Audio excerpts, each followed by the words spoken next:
Hello friends, welcome to smile talk paramedical channel. ಯಾರ ಅಭ್ಯರ್ಥಿಗಳು ಈಗ ಕೆ ಸಿ ಇ ಟಿ ಅಂಡರಲ್ಲಿದ್ದೀರಿ, ಸ್ಪೆಷಲಿ ನಮ್ಮ BSc ನರ್ಸಿಂಗು, AHS,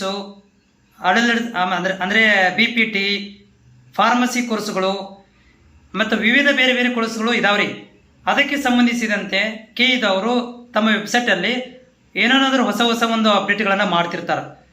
ಈಗೂ ಕೂಡ ಇವತ್ತು ತಾರೀಕು 18/5/2026 ಒಂದು ಡಾಕ್ಯುಮೆಂಟ್ ವೆರಿಫಿಕೇಷನ್ಗೆ ಸಂಬಂಧಿಸಿದಂಥ ಒಂದು ಅಪ್ಡೇಟನ್ನು ಮಾಡಿದ್ದಾರೆ. ಅದರ ಬಗ್ಗೆ ಒಂದು ಸಂಪೂರ್ಣವಾದಂಥ ಮಾಹಿತಿಯನ್ನು ಕೊಡ್ತೀನಿ ರೀ. ಅದು ಯಾರಿಗೆ ಅನ್ವಯವಾಗುತ್ತಾ, ಯಾರಿಗಿಲ್ಲ, ಎಲ್ಲಿ ಹೋಗಿ ಅಡ್ಮಿಷನ್ ಡಾಕ್ಯುಮೆಂಟ್ ವೆರಿಫಿಕೇಷನ್ ಮಾಡಿಸ್ಕೋಬೇಕು ಅನ್ನೋದ್ರ ಬಗ್ಗೆ ಮಾಹಿತಿಯನ್ನು ಅಪ್ಡೇಟ್ ಮಾಡಿದ್ದಾರೆ ರೀ. ಚಾನಲ್ಗೆ ಹೊಸಬರಾಗಿದ್ದರೆ ಚಾನಲ್ ಸಬ್ಸ್ಕ್ರೈಬ್ ಮಾಡ್ಕೊರಿಪ್ಪ. ನೋಡಿ ಫ್ರೆಂಡ್ಸ್, ಇಲ್ಲಿ ಅಫಿಷಿಯಲ್ ಅಪ್ಡೇಟ್ ಆಗಿರುವಂಥದ್ದು ಆನ್ಲೈನ್ ಅರ್ಜಿ ಪರಿಶೀಲನೆ ಅಧಿಸೂಚನೆ ಅಂತ ಇಲ್ಲಿ ಕೊಟ್ಟಿದ್ದಾರೆ. ಇಲ್ಲಿ ನೋಡ್ತಾ ಇದ್ದೀರಿ, UGC ಅಪ್ಲಿಕೇಶನ್ನಲ್ಲಿ ಕ್ಲೋಸ್ ನಾಟ್ ವೆರಿಫೈಡ್ ಎಂದು ಕ್ಲೈಮ್ ಸರ್ಟಿಫಿಕೇಟ್ನಲ್ಲಿ ಮುದ್ರಿತವಾಗಿರೋ ಅಭ್ಯರ್ಥಿಗಳಿಗೆ, ಅಂದರೆ ಈಗ ನೀವು ಸರ್ಟಿಫಿಕೇಟ್ ಡೌನ್ಲೋಡ್ ಅಂದರೆ ನೀವು ಅಪ್ಲಿಕೇಶನ್ ಫಾರ್ಮ್ ಡೌನ್ಲೋಡ್ ಮಾಡ್ಕೊಂಡಾಗ ಅಲ್ಲಿ ಕ್ಲೈಮ್ ನಾಟ್ ವೆರಿಫೈಡ್ ಅಂತ ಇದ್ದರೆ ಚೆಕ್ ಮಾಡ್ಕೊರಿ, ಐತಿಲ್ಲೋ ಚೆಕ್ ಮಾಡ್ಕೊರಿ. ನಾಟ್ ವೆರಿಫೈಡ್ ಅಂತಿದ್ರೆ ಅವರುಗಳಿಗೆ ಏನು ಮಾಡ್ಬೇಕಂತ ಹೇಳಿದಾರೆ ಅಂತಂದ್ರೆ, ಇವರು 21/5/2026 ಒಳಗೆ ನೋಡಿರಿ, 21ನೇ ತಾರೀಕಿನ ಒಳಗಡೆ ಹತ್ತಿರದ ಸರ್ಕಾರಿ PU ಕಾಲೇಜಿಗೆ ಹಾಜರಾಗಿ ನಿಮ್ಮ ಡಾಕ್ಯುಮೆಂಟ್ಗಳನ್ನು ಪರಿಶೀಲನೆ ಮಾಡ್ಕೋಬೇಕು.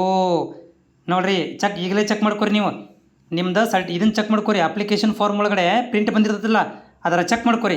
ಅದರಾಗ ಏನಾದರೂ ಈ ರೀತಿ ಇತ್ತಪ್ಪ ಅಂದರೆ ಕ್ಲೈಮ್ ನಾಟ್ ವೆರಿಫೈಡ್ ಅಂದರೆ ನಾಳೆಗೆ ನೀವೇನು ಮಾಡ್ಬೇಕು, ನಿಮ್ಮ ಸಮೀಪದಲ್ಲಿರುವಂಥ PU ಕಾಲೇಜಿಗೆ ಹೋಗಿ ಎಲ್ಲ ಡಾಕ್ಯುಮೆಂಟ್ ತೊಗೊಂಡು ಹೋಗ್ಬೇಕ್ರಿ, ವೆರಿಫಿಕೇಷನ್ ಮಾಡ್ಕೋಬೇಕ್ರಿ. ಆಮೇಲೆ ಅರ್ಜಿ ಸ್ಯಾಟ್ಸ್ ನಂಬರ್ ಮೂಲಕ ವ್ಯಾಸಂಗದ ವಿವರಗಳನ್ನು ಕ್ಲೈಮ್ ಸರ್ಟಿಫಿಕೇಟ್ನಲ್ಲಿ ಸಕ್ಸಸ್ಫುಲ್ ವೆರಿಫೈಡ್ ಅಂತ ಮುದ್ರಿತವಾಗಿರೋ ಅಭ್ಯರ್ಥಿಗಳು ಪರಿಶೀಲನೆ ಹಾಜರು ಅವಶ್ಯಕತೆ ಇರೋದಿಲ್ಲ. ನೋಡಿರಿ, ಇನ್ ಕೇಸ್ ಆಫ್ ನಿಮ್ಮ ಇದರೊಳಗಡೆ ಸಕ್ಸಸ್ಫುಲ್ಲಿ ವೆರಿಫೈಡ್ ಅಂತಿದ್ರೆ, ಅಪ್ಲಿಕೇಶನ್ ಫಾರ್ಮ್ ಒಳಗಡೆ ಸಕ್ಸಸ್ಫುಲ್ಲಿ ವೆರಿಫೈಡ್ ಅಂತಿದ್ರೆ ನೀವು ಹೋಗೋ ಅವಶ್ಯಕತೆ ಇಲ್ಲ. ಹೌದ್ರಿ, ಹೋಗಬೇಕಾದ್ರೆ 1ರಿಂದ 10ನೇ ತರಗತಿ ಕನ್ನಡ ಮಾಧ್ಯಮ, 1ರಿಂದ 10ನೇ ತರಗತಿ ಕನ್ನಡ ರೂರಲ್ ಮಾಧ್ಯಮ, ಹೌದ್ರಿ, ಇವರೆಲ್ಲ ನೀವು ಡಾಕ್ಯುಮೆಂಟ್ ತೊಗೊಂಡು ಹೋಗೋ ಕ್ಲೈಮ್ ಸರ್ಟಿಫಿಕೇಟನ್ನು ಕ್ಲೈಮ್ ಮಾಡ್ಕೋಬೇಕ್ರಿ. ಇಲ್ಲಾಂದ್ರೆ ನೀವು ಇವು ಕನ್ನಡ ಮೀಡಿಯಮ್ಮು ರೂರಲ್ಲು ಅವು ಆಗಿರೋಂಗಲ್ಲ ರೀ, ಅದಕ್ಕೆ ನಿಮ್ಮ ಸಮೀಪದಲ್ಲಿರುವಂಥ ಹತ್ತಿರದಲ್ಲಿರುವಂಥ ಸರ್ಕಾರಿ ಪದವಿ ಪೂರ್ವ ಕಾಲೇಜುಗಳಿಗೆ 21ನೇ ತಾರೀಕಿನ ಒಳಗಾಗಿ ಹೋಗಿ ನೀವು ಈ ಒಂದು ವೆರಿಫಿಕೇಷನ್ ಮಾಡಿಸ್ಕೋಬೇಕ್ರಿ. ಇದು ಒಂದು ಅಪ್ಡೇಟ್ ಆಗಿರುವಂಥದ್ದು.